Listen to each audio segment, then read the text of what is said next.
Le match dans le match accueille ce soir un para-escrimeur vice-champion d'Europe en début d'année. C'était en sabre par équipe.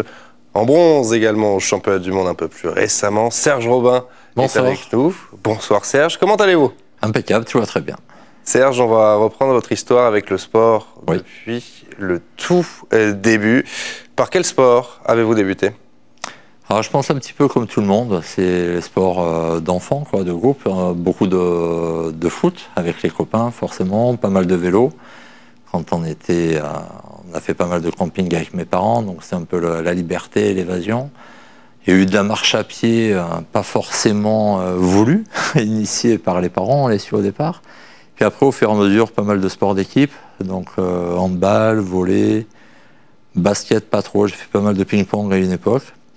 Par l'intermédiaire du collège, du lycée, qui font découvrir des sports et qui font aimer cette énergie à chaque fois de pratiquer. Beaucoup de sports que vous citez, on sent que le sport a une place particulière dans votre cœur. Il n'y a aucun sport dans lequel vous vous êtes dit « Tiens, j'ai envie de m'y mettre un peu plus sérieusement » ? Non, pas du tout, parce que pour moi c'était un loisir, je vais pas dire un exutoire, mais c'était vraiment un loisir pour passer du temps, pour être avec des copains. Donc la variété fait que c'était quelque chose de complet. Il y avait les copains du foot, les copains du ping-pong, les copains de la moto, les copains du ski. Alors il y en a qui se croisaient évidemment, mais le côté multi-activité, c'est quelque chose qui m'a toujours pas mal branché, autant professionnellement que sportivement. Je crois que vos deux coups de cœur, si j'ai bien fait mon travail, sont le ski et la moto. La moto, pas forcément sur circuit. Deux sports qui peuvent paraître différents, mais qui peuvent se ressembler. Je pense notamment à la vitesse ou aux courbes que l'on peut prendre. Exactement, le ski et la moto. Donc j'ai commencé le ski à une dizaine d'années à peu près. J'ai découvert ça. Ça m'a énormément attiré, malgré le froid qui peut exister dans certaines stations du Sud et qui est assez prenant. J'ai fait beaucoup de ski, c'était dans le 04, une petite station familiale, le Sinus, à Alos. C'était vraiment, vraiment génial. J'ai encore plein de copains là-bas. C'est vraiment, j'y étais encore il y a une semaine. Et la moto, j'ai beaucoup fait de moto avec eux, que ce soit, surtout de la route. J'ai jamais fait de piste, même si à un moment ça m'a traversé l'esprit. Mais là, on est dans une autre dynamique. Et c'est vrai que les sensations sont toujours dans le contrôle, dans la maîtrise, que ce soit en ski, à moto, dans la courbe parfaite, dans l'accélération, même si c'est pas dans le même domaine. Voilà, cette maîtrise, ce contrôle de ces sensations, c'est vraiment pas mal. Et l'escrime dans tout ça, quand est-ce que vous la découvrez? L'escrime un petit peu par hasard, en 6e, un copain que je croise, qui me dit aller dans un club d'escrime. Alors forcément, il y a le côté Zorro, film de KPDP et compagnie. J'essaye, ça m'accroche pas mal et j'y reste pendant 4 ans, pendant toutes mes années collège. Après, j'arrête parce que souvent, quand on va au lycée, on perd un peu les programmations, on fait d'autres choses. C'est là où j'ai commencé la moto, où j'ai commencé un peu plus le ski et accessoirement de sortir un petit peu, donc j'ai plus trop eu le temps. On avance maintenant un petit peu dans le temps pour arriver en 2005, année au cours de laquelle votre vie bascule.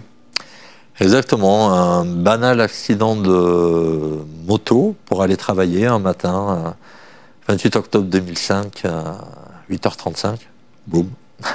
Et après, des dates et des heures qui restent gravées. Ça impacte pas mal. Après, l'accident n'est pas si terrible que ça.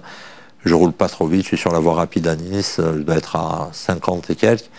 Une voiture de ce qu'on m'a dit, parce que je l'ai jamais vu en fait, une voiture me percute et m'envoie sur un camion, qui m'envoie sur une barrière. À partir de là, tout s'éteint et je me retrouve le soir à l'hôpital. Donc c'était 8h30 le matin et je me réveille à peu près à 20h30 le soir, salle de réveil.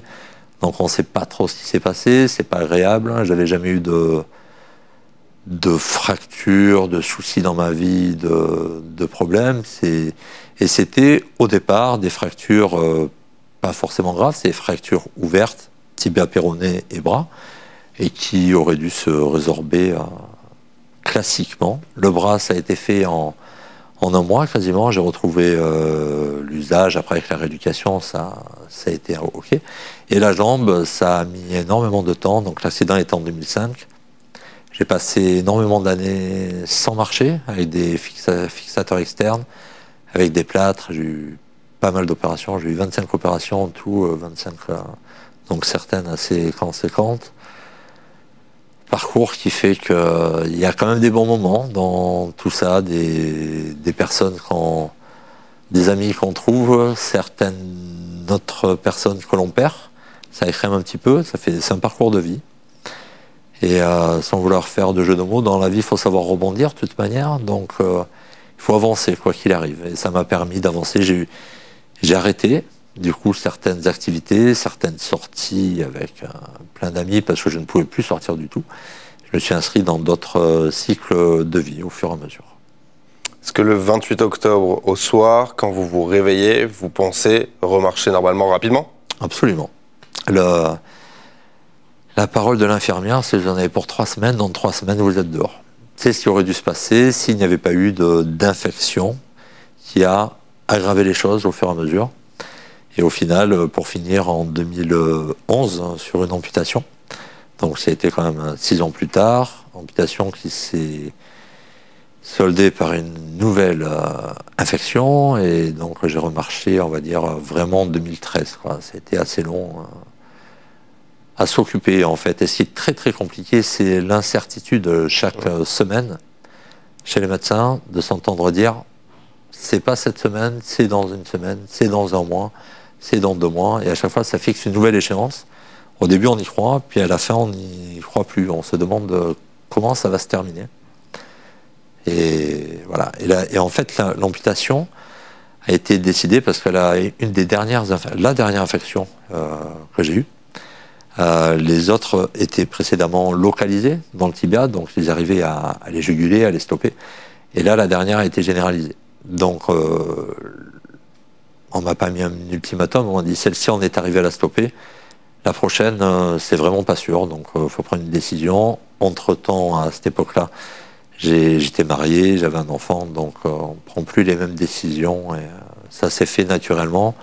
Le seul avantage, c'est que bien avant, je savais que ça finirait comme ça. Quel est le premier parasport auquel vous vous êtes essayé? La marche, je pense. C'est une excellente réponse. La marche, parce que ça a été l'inconvénient de mon accident, c'est-à-dire alors j'ai eu la chance de ne pas me réveiller amputé, et comme je le disais, je savais que j'allais l'être un jour. Donc l'idée dans la tête avait fait son chemin et ça ne m'a pas catastrophé le jour où ça a dû intervenir, même si c'est quand même assez traumatisant. Mais je savais que ça allait intervenir. En revanche, le fait que ça intervienne longtemps après, j'ai perdu beaucoup de temps. J'ai perdu 6 ans. 6 ans dans des problèmes physiques comme cela, ça intervient pas mal. Plus j'ai perdu une autre année avec une autre infection par-dessus. Et j'ai mis, alors ça a été relativement rapide, en 1 mois on se remet à marcher, mais au départ il n'y a pas d'équilibre, il n'y a pas de vitesse, il y a des hésitations, il y a quoi qu'on en dise, alors les prothèses, ça c'est une prothèse de sport, multisport, c'est pas comme celle-ci, d'habitude c'est assez masqué, mais ça a quand même un impact visuel sur les personnes, il y a des regards, ça peut être contraignant, ça peut être handicapant aussi, parce personne n'y est préparé de toute manière. Donc j'ai fait cette rééducation à l'Archer d'une part. Il m'avait été proposé la solution d'aller au centre Élio-Marin à l'époque, mais à Valoris, mais vu que j'avais des enfants à ce moment-là, déjà je préférais rentrer tous les soirs pour être avec eux. Et comme je dis souvent, ma meilleure rééducation, j'habite à la campagne, dans un petit village, dans une des vallées du Paillon, au-dessus de Comte. Ma meilleure éducation, c'était ma famille et mon mode de vie, c'est-à-dire j'habitais à la campagne, donc dehors, c'est des pierres, c'est des chemins, il faut faire les choses quoi qu'il arrive, et avec les enfants, on ne peut pas se contenter de rester assis et d'attendre, on doit être actif. Donc je pense qu'ils sont intervenus activement, sans le vouloir, mais très efficacement pour ça. Je crois savoir que c'est grâce à votre fils et une autre personne que vous vous remettez à l'escrime. On est en 2016, si je ne dis pas de bêtises. Exactement, presque en 2016, c'est en 2015. 2015, pardon. Il avait 6 ans, il était pas turbulent, il était un peu foufou, il voulait faire plein de choses. Et avec ma femme, on a eu l'idée de le mettre dans un sport un peu cadré. Je me rappelais de l'escrime comme un sport strict dans le sens avec des valeurs. Pas dans le sens contraignant, mais avec des valeurs, avec du respect, avec le côté sportif que je trouvais génial à l'époque. Et je me suis dit, tiens, je vais l'inscrire au club de ma jeunesse où j'étais, l'OGC Nice Escrime. Forcément, OGC Nice. Il y avait plusieurs clubs à l'époque, mais on était en bataille, donc je le remets à l'OGC Nice. J'avais l'occasion à l'époque, j'ai hésité de le remettre mais là, à Monaco. C'est exactement à la même distance de chez moi. Le hasard a fait que c'était l'OGC Nice. Et en allant l'inscrire, je retrouve un copain d'enfance, Jean-Noël Ferrari, avec qui je faisais des streams très jeune. Lui, il est arrivé, je crois, la dernière année où j'en ai fait, et de suite, c'était une révélation. C'était un phénomène. Un nom immense. En 3 mois, il battait tout le monde à la salle, c'était vraiment impressionnant. Donc, on se reconnaît, on discute. Moi, j'avais suivi sa carrière de loin, on n'était pas forcément... on ne s'était pas suivi tout au long de notre vie, mais je savais la carrière qu'il avait eue. Champion olympique, champion du monde, entre autres, multi-champion de France. Et là, il me propose de faire de l'escrime. Et je lui dis qu'en fait, je ne peux plus, parce que j'y étais allé, je pense, en pantalon classique, que je ne peux plus parce que j'ai eu cet accident, que je ne peux plus me déplacer sur une piste. Et c'est lui qui m'apprend qu'il y a de l'escrime en e-sport. Et vu que mon fils, je l'accompagnais pour faire ce sport le mercredi, bon, quitte à y aller, j'ai dit ok, on va en faire pendant ce temps-là. Puis j'en ai fait 1 fois, 2 fois. C'est très très bien passé. Ce qui est assez incroyable, pour en avoir fait en valide et en fauteuil, c'est qu'il y a les mêmes sensations de contrôle, de maîtrise, d'attaque, de parade, de déplacement, même si on est, on va dire, scotché sur un fauteuil, sur 2 fauteuils en fait, et on se déplace uniquement avec le tronc, avant en arrière. Mais voilà, c'était une révélation dans le sens que je n'aurais jamais cru qu'il y ait ce côté plaisir. Moi, je voyais ça comme l'animation pour s'occuper. Je ne voyais pas ça du tout comme un sport. Et j'ai redécouvert ça totalement grâce à mon fils, on va dire. Lui, il en a fait pas mal d'années, pendant 5-6 ans. Il a malheureusement arrêté à cause du Covid, où beaucoup de choses se sont arrêtées. Il a perdu les copains, et voilà, on fait du sport pour les copains aussi, avec les copains. Bien sûr. Lui, il a arrêté, il est passé sur d'autres choses, il est à fond sur le basket, entre autres. Et j'ai continué au fur et à mesure, en partant d'un niveau totalement loisir, très épisodique, à aujourd'hui, c'est ma 2e maison. Vous avez connu une année faste. Cette année, je le disais en préambule, médaille d'argent aux Europes par équipe en sabre, médaille de bronze aux championnats du monde. C'est un regret de ne pas avoir été dans la délégation française à Paris 2024 ? Alors, c'est forcément un regret. Alors, il y a plusieurs systèmes de qualification. On a une spécificité dans l'handisport, c'est-à-dire que bien souvent, les tireurs pratiquent plusieurs armes. Chez les valides, en général, ils ne pratiquent en compétition qu'une seule arme. Nous, on a tous notre arme de prédilection, et bien souvent, on en fait une 2e. Et beaucoup de personnes savent en faire une 3e. Moi, je peux pratiquer les 3, mais j'ai décidé de me consacrer à 2 principalement, dont le sabre qui est ma priorité. Donc, on peut se qualifier par arme. Après, il y a des systèmes groupés qui peuvent faire que l'on se qualifie directement. Et après, il y a les équipes. Il y a des personnes qui sont qualifiées, non pas en individuel, mais qui sont là pour compléter une équipe sabre, une équipe fleuret, une équipe épée, chez les hommes et chez les femmes. Le fait est que au sabre, c'est, je ne me rappelle plus, c'est la 3e ou la 4e Paralympiade où il n'y a pas de sabre par équipe. Donc forcément, on perd cette chance de qualification. Sinon, on y serait... beaucoup de Français y auraient été parce qu'on est une très grosse nation. D'ailleurs, on a fait un championnat du monde, un championnat d'Europe, un championnat d'Europe, du monde à nouveau. On fait 3, 2, 3. Donc voilà, on est une nation qui compte. On a renouvelé un peu. Il y a eu une petite baisse à un moment donné. Et là, il y a une équipe qui s'est bien reformée avec les copains. Ça marchait très très bien. Donc oui, ça a été une déception, même si c'était un peu compliqué cette Olympiade parce qu'on est reparti de 2021 en fait. On n'est pas reparti de 2020. Le Covid a fait que Tokyo a prolongé. C'est pas une véritable Olympiade, 3 ans seulement. Voilà, 3 ans. Donc c'était un peu court. On s'y est remis de suite. Il y a le système de classement. Nous, on est sur 2 ans pour acquérir les points. Et notre classement mondial est un classement roulant sur 2 ans, contrairement chez les valides. Alors j'ai oscillé, ça fait 3 ans où j'oscille entre j'étais entre la 9e et la 11e place. Là, pour les Jeux, je suis à la 14e. Il y a tout un système avec... on fait un nombre de compétitions et il n'y en a que 6 qui ont été retenues. Et je m'aperçois que même, hein, donc j'étais 11e au classement mondial, et je m'aperçois que même après les Jeux paralympiques qui se sont déroulés, avec les points qui sont marqués, je suis toujours 11e. Voilà. Il y avait 15 participants. Voilà. Il y a des règles. On ne dit pas que c'est les bonnes, mais c'est comme ça, il faut faire avec. Il y a un système de représentation des nations. Le podium olympique cette année, c'est premier Allemagne, deuxième Angleterre, troisième Italie.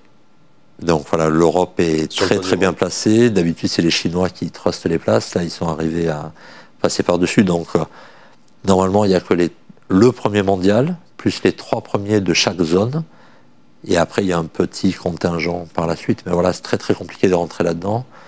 J'y croyais pas forcément au départ. Je me suis aperçu que le niveau est arrivé avec l'expérience,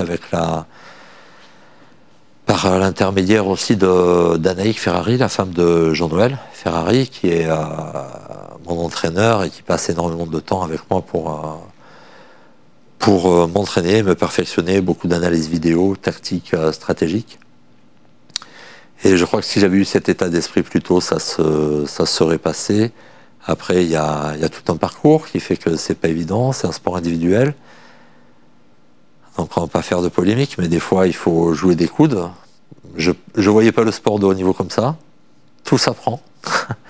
J'ai d'autres valeurs, mais certains n'hésitent pas à tout faire pour que vous n'y soyez pas. Bon, c'est acté, puis on verra par la suite.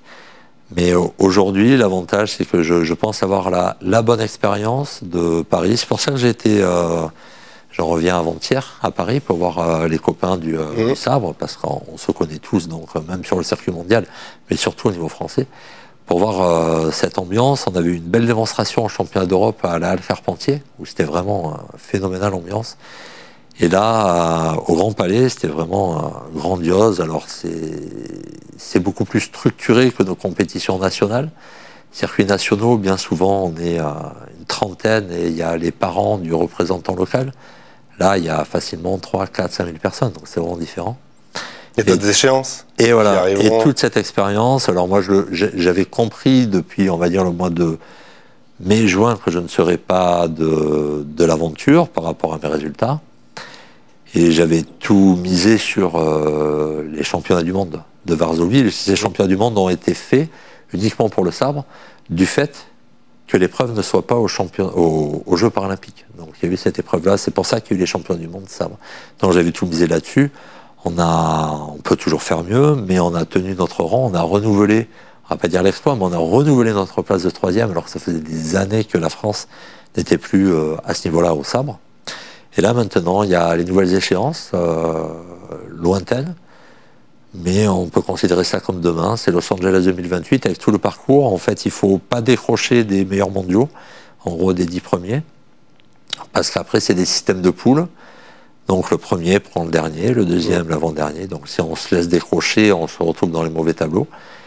Et engranger de l'expérience, continuer avec les circuits mondiaux et au fur et à mesure performer. Là, il va y avoir certainement, comme à chaque Olympiade, des mouvements dans l'équipe nationale, des gens qui arrêtent, peut-être. Même si je lance un appel à certains, n'arrêtez pas. Certains, n'arrêtez pas. Dont un, surtout. Et voilà, donc on verra. Mais l'objectif, aujourd'hui, il est acté, c'est 2028 et tout va être fait. On s'est entraîné tout l'été déjà pour la première Coupe du Monde qui aura lieu à Pise au mois d'octobre. Comme chaque année, il y a Pise. Et voilà, on s'est entraîné fort là-dessus pour de suite être dans le bain, recommencer, être performant. Merci beaucoup Serge d'avoir passé ces Merci à vous, très gentil de m'avoir invité. Et plein de bonnes choses pour cette Olympiade qui débute avec, on l'aura compris, Los Angeles 2028 en objectif. Merci à vous de nous avoir suivis. Le sport revient très vite et ne s'arrête jamais sur TV Monaco. Salut. Merci.